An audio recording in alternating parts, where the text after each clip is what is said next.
Bonjour tout le monde, ici Maman qui peut. Aujourd'hui, on revient sur Canva. Je sais, c'est mon espace préféré. Je me détends sur Canva. Après une longue journée de travail, c'est bien d'aller sur Canva, se détendre. Alors aujourd'hui, on va créer une petite intro sympa. Ça peut être une intro, ça peut être une outro, ou ça peut être juste... vous pouvez vous en servir pour faire peut-être une petite pub, c'est comme vous le souhaitez. Et là, vous voyez que je vais me servir, je vais essayer de créer une intro Maman qui peut. Je n'ai pas utilisé les couleurs de Maman qui peut, mais c'est pas bien grave et je vais vous montrer ce que j'ai fait et ensuite je vous montre comment vous pouvez arriver au même résultat et même mieux.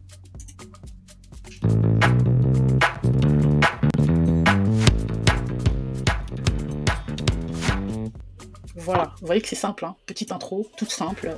Ça peut être une intro avant, pour une vidéo YouTube. C'est vrai que moi je fais plus trop d'intro. Le jour où je réussis à faire une intro sympa, voilà, donc c'est tout simple. Et je vous montre comment vous pouvez faire la même chose. Donc vous allez sur Canva, vous choisissez le format vidéo. Voilà. Et ensuite, vous commencez avec votre texte, tout simplement. Donc, je vais sur le texte. Je choisis juste une box texte comme ça. Et ce que j'ai fait, c'est que j'ai juste écrit maman en majuscule. Pardon. Désolée pour les bruits. Donc voilà. Ensuite, j'ai juste bien centré mon texte. La police que j'ai utilisée, je sais plus. Je crois que c'est celle-là, Alerta Senso, pour le maman, le premier. Vous utilisez la police que vous préférez. Ensuite, ce que j'ai fait, c'est que j'ai mis un peu de la couleur. Hein. J'ai changé le texte en bleu et la première lettre en M. J'aime bien ce... Pardon, en rose. C'est rose ou c'est mauve? Moi, les couleurs. En tout cas, c'est pink. Quelque chose. Voilà, donc après, on réduira bien sûr les temps de chaque diapo. Ensuite, j'ai dupliqué ma page. Donc, je vais essayer de regarder sur le côté un peu mes visuels. Donc, ensuite, je duplique ma page. Et ce que je fais, c'est que j'introduis un K. Donc, tout ce que j'ai fait, c'est j'ai dupliqué tout cela. Voilà. Et vous écrivez K, un grand K comme ça. Et pour le coup, ce que j'ai fait, c'est que je l'ai tourné dans ce sens-là pour le mettre ici, pour pas qu'il soit vu. Après, non, c'était pas ça. Pour le mettre, je l'ai mis ici, voilà, pour pas qu'il soit vu, mais je laisse bien cette partie-là sur la diapo. Si je pousse tout à droite, mon K va disparaître. D'accord? Donc ensuite, je me mets dessus, 3 petits points dupliqués ou CTRL-D. Et là, je vois ici mon K, vous voyez, je le ramène. Et je peux mettre le maman de l'autre côté et je ramène le K de ce côté-là. Tout simplement, c'est simple, n'est-ce pas? Ensuite, je duplique encore ma page. Voilà.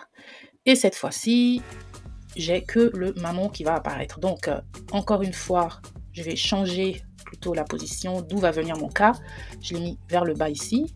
Voilà, je m'arrange à ce qu'il soit toujours visible. Donc là, vous baissez un peu la taille de votre diapo. Voilà, je la mets comme ça. Mon maman, du coup, je l'ai mis tout au centre. J'ai changé l'arrière-plan. Donc, vous pouvez mettre un dégradé de votre choix. Donc, j'avais choisi ce dégradé-là. Vous cherchez juste background gradient, ou gradient background, je ne sais plus. Vous mettez l'image en tant qu'arrière-plan et j'ai modifié la couleur de mon texte. Voilà. Et vous pouvez agrandir si vous souhaitez. Ça fait toujours un effet. Et une fois que vous avez votre texte qui vient au milieu, encore une fois, CTRL-D sur votre diapo. Vous venez ici sur la nouvelle diapo et cette fois-ci, vous faites rétrécir le texte. En fait, vous pouvez faire ce que vous voulez. Hein. Vous faites rétrécir le texte. Vous remontez le K qui revient comme ça. Tout simplement.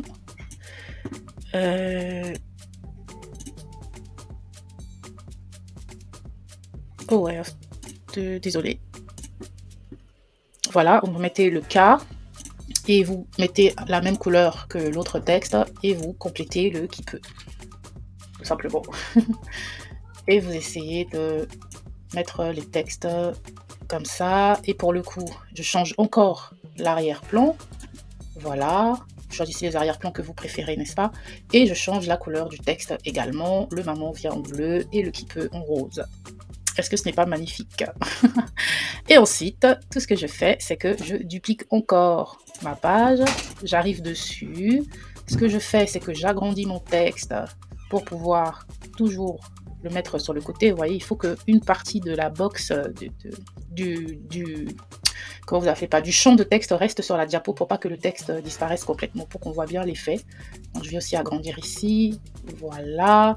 Je change la couleur d'arrière-plan.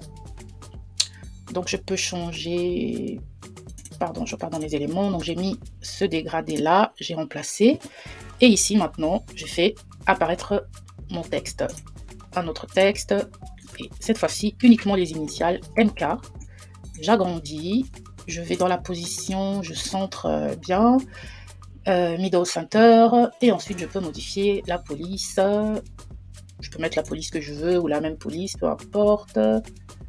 Je vais repartir sur stencil, comme ça. Voilà. Et maintenant, on met les animations. Vous mettez les animations que vous souhaitez. Ici, par exemple, je clique sur ce texte, je vais sur Animate, et je voulais qu'il arrive vers le bas. Donc, j'ai mis Baseline. J'ai baissé un peu la vitesse, d'accord? Et ensuite, la première diapo, je la mets à 1 seconde. Parce que je veux que ce soit vraiment, vraiment rapide. Voilà. Deuxième diapo également, je veux que ce soit rapide, donc je la mets également à 1 seconde. Voilà. Troisième diapo, ça va être 1 seconde 5 ou 1 seconde 4. Voilà. Pour laisser autant de faire le jeu de cas là qui va apparaître, tout simplement. Désolée pour les bruits. La deuxième, ça va être 2 secondes. Voilà. Et là, je ne sais plus si j'ai mis une animation. Je vais regarder. Non, je pense pas que j'ai mis une animation. Voilà. Ensuite, sur cette diapo-là également, on va faire également 1 seconde. Un tout petit peu plus d'1 seconde. Et sur la dernière diapo, 1 seconde et 4 secondes, ou 1 seconde et 5 secondes. Et ici, j'ai mis une animation. Vous allez sur animer, hein, et vous mettez un pop, comme ça. Soit le pop, soit on a une animation qui s'appelle Stomp, quelque part. Voilà, bien vous avez ça. Vous pouvez aussi utiliser cette animation-là à l'entrée, voilà. Et ensuite, vous mettez une petite passe blanche à la fin qui va faire peut-être 0,5 secondes, juste pour clôturer votre vidéo. Et ensuite, vous allez dans les audios pour rechercher une musique. Et la musique que j'ai utilisée, c'est celle-là, Funk Up de Paul Werner. Voilà, donc je me mets dessus. Vous pouvez mettre le beat sync si vous voulez. Je vais dans ajustement, je vais dans les effets audio, je mets un fade out. Et voilà comment vous pouvez faire ce genre de vidéo. Et voilà. Pardon, je ne remets plus. Play.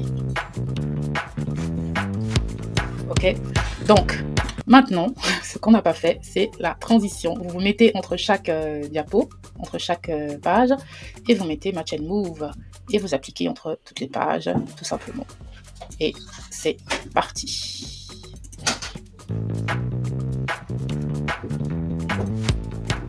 Voilà, c'est simple, facile, rapide. Voilà comment vous pouvez créer une intro simple. Après, vous pouvez rajouter des éléments, des objets qui apparaissent comme vous le souhaitez. Et même sur la fin, vous pouvez modifier les, comment vous appelez ça, les transitions, tout simplement. Ça peut être un stack, ça peut être un wipe, comme ça, vous voyez, pour faire disparaître. Voilà. Donc, il n'y a pas que Match and Move dans la vie.